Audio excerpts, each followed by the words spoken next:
Hi guys, let's talk about two of the most prominent courses in the commerce field right now.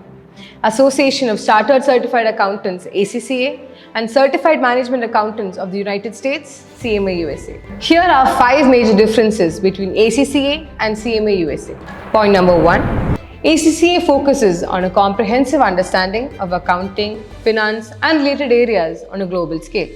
CMA USA, on the other hand, is specifically tailored for management accounting and financial management. Point number 2.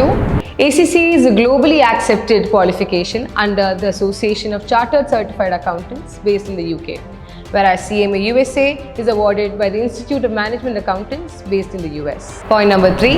ACCA has a set of examinations covering a broad range of topics in accounting and finance, including financial management, taxation and audit.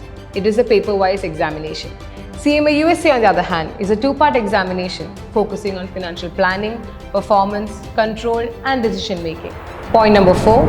Both these qualifications require relevant work experience, but the nature and requirements of these work experiences differ.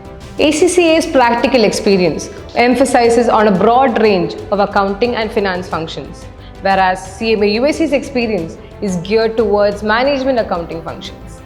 And finally, ACCA would typically take 2 to 3 years to complete, and CMA USA can be completed within a year. So these are the primary differences between these two courses. Do follow IIC Lakshya for more informative videos.